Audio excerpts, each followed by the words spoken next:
পর্যাবৃত্ত গতি। পর্যাবৃত্ত গতি হচ্ছে এমন একটি গতি যে গতিতে একটি নির্দিষ্ট বিন্দুকে একটি নির্দিষ্ট দিক দিয়ে নির্দিষ্ট সময় পর পর অতিক্রম করা হয়, সেই গতিকে বলা হয় হচ্ছে পর্যাবৃত্ত গতি। তাহলে পর্যাবৃত্ত গতি কি? যে একটি নির্দিষ্ট বিন্দুকে একটি নির্দিষ্ট সময় পর পর একই দিক থেকে যদি আমরা বারবার অতিক্রম করি তাহলে যে গতিটা হবে সেটি হচ্ছে পর্যাবৃত্ত গতি। অর্থাৎ এরকম করে যদি আমরা ঘুরি তাহলে এই বিন্দুটাকে আমি বারবার একই দিক থেকে অতিক্রম করতেছি এবং এই অতিক্রম করতে যদি আমার একই সময় লাগে তাহলে এই গতিটাকে বলবো আমি হচ্ছে পর্যায়বৃত্ত গতি। তাহলে পর্যায়বৃত্ত গতি হচ্ছে একটা নির্দিষ্ট বিন্দুকে, সেই নির্দিষ্ট বিন্দুটা আমরা ধরে নিলাম এই বিন্দুটা, তাহলে এই বিন্দুটাকে আমি বারবার একই দিক থেকে অতিক্রম করতেছি, এই দিক থেকে অতিক্রম করতেছি, সময় লাগতেছে 2 সেকেন্ড, আবার অতিক্রম করতেছি, সময় লাগতেছে 2 সেকেন্ড। এভাবে যদি একই দিক থেকে একটি বিন্দুকে বারবার অতিক্রম করা হয় একই সময়ে তাহলে সেই গতিকে বলা হবে পর্যাবৃত্ত গতি। আর এখন আমরা দেখব পর্যাবৃত্ত গতির কিভাবে সমীকরণ নির্ণয় করে। তাহলে দেখি আমরা পর্যাবৃত্ত গতির কিভাবে সমীকরণ নির্ণয় করা যায়। পর্যাবৃত্ত গতি তো আমরা বুঝলাম, তাহলে এখন আমরা দেখব কিভাবে পর্যাবৃত্ত গতির সমীকরণ নির্ণয় করা যায়।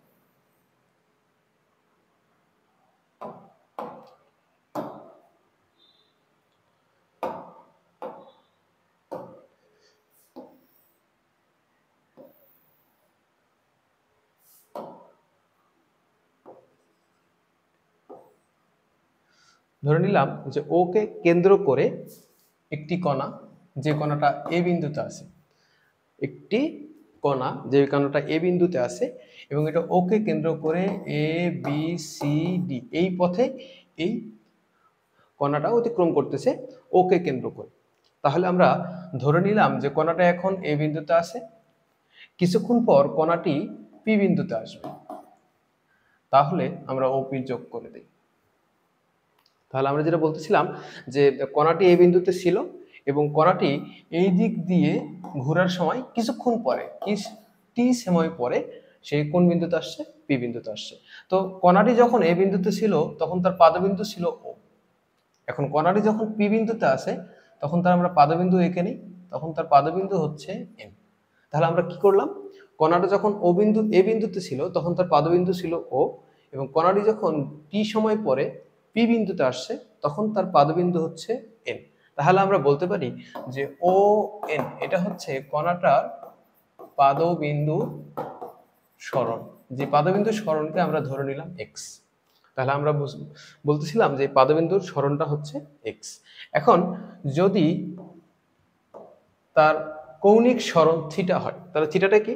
থিটাটা হচ্ছে ওই কোণটার কৌণিক সরণ। কৌণিক সরণ হচ্ছে থিটা। তাহলে যদি কৌণিক সরণ থিটা হয়, এই কোণটা যদি থিটা হয় তাহলে এই কোণটাও থিটা, কারণ আমরা জানি তারা হচ্ছে একান্তর কোণ। এই বাহুটা এবং এই বাহুটাকে যদি আমরা সমান্তরাল ধরি তাহলে এই কোণটা এবং এই কোণটা একান্তর কোণ, এবং একান্তর কোণগুলো হচ্ছে সমান। তাহলে আমরা এখন ত্রিভুজ, আমরা এখানে একটা ত্রিভুজ পাচ্ছি, সেই ত্রিভুজটা হচ্ছে ও পি এন। এই ত্রিভুজে আমরা লিখতে পারি সাইন থিটা। সাইন থিটার সমান কি লেখা যায়? সাগরে লবণ অনেক, লম্ব বাই অতিভুজ। তাহলে এটা যদি আমাদের থিটা কোণ হয় তাহলে লম্ব হচ্ছে ও এন আর অতিভুজ হচ্ছে ও পি। ওকে, তাহলে আমরা এইটা লিখলাম। এখন একটা জিনিস বোঝায়, এখানে হচ্ছে ও এ ও পি এগুলো হচ্ছে এই বৃত্তটার ব্যাস, সরি ব্যাসার্ধ, যে ব্যাসার্ধকে আমরা ধরে নিলাম এ, যে ব্যাসার্ধকে আমরা কি ধরে নিলাম এ। এখন যদি এখান থেকে আমরা ও এন বাহির করি তাহলে আসবে এখান থেকে ও পি সাইন থিটা। তাহলে ওপির মান আমরা জানি, ওপির মান হচ্ছে এ এ সাইন থিটা।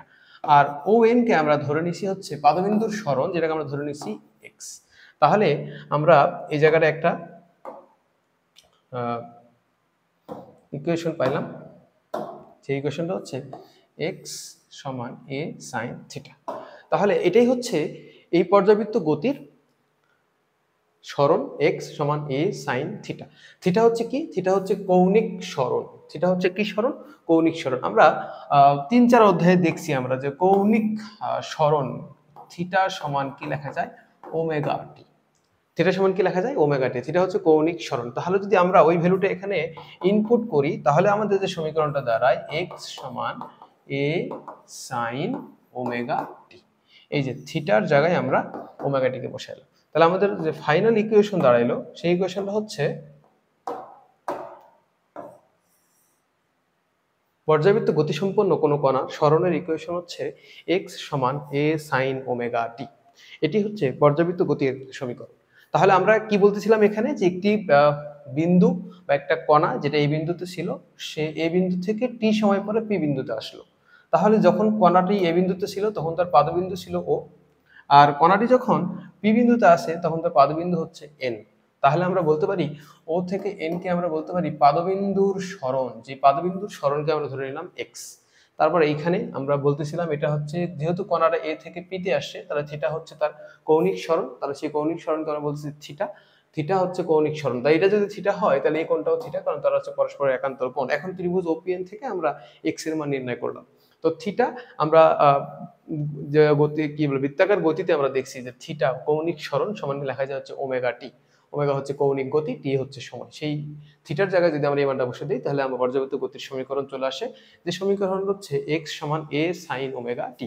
এ হচ্ছে এখানে বিস্তার, অর্থাৎ এই কণাটা সর্বোচ্চ যখন এই কণাটা এখান থেকে ঘুরতে ঘুরতে এখানে চলে আসবে তখন তার পাদবিন্দু সরণ হবে এই জায়গাটা, অর্থাৎ এর থেকে বেশি তার আর পাদবিন্দু সরণ হওয়া সম্ভব না। আবার যখন কণাটা এদিকে ঘোরা শুরু করবে, যখন কণাটা এখানে আসবে তখন তার পাদবিন্দু সরণ হবে এই জায়গাটা, যখন ঘুরে এখানে আসবে তখন তার পাদবিন্দু সরণ হবে এই জায়গাটা, যখন ঘুরে এখানে আসবে তখন তার পাদবিন্দু সরণ আবার নাই, আবার যখন এখানে আসবে ঘুরে তখন তার পাদবিন্দু সরণ এই জায়গাটা, আবার যখন এখানে আসবে তখন পাদবিন্দু সরণ এই জায়গাটা, আবার যখন এখানে আসবে তখন পাদবিন্দু সরণ এই জায়গাটা। অর্থাৎ দেখা যাচ্ছে যে এই ব্যাসার্ধর চেয়ে বেশি পাদবিন্দু সরণ সম্ভব না। তাহলে পর্যাবৃত্ত গতিসম্পন্ন কোনো কণার সর্বোচ্চ যে সরণ সেটাকে আমরা বলতে পারি বিস্তার, এই জন্য একে আমরা বলতে পারতেছি বিস্তার। এই হচ্ছে পর্যাবৃত্ত গতির সমীকরণ।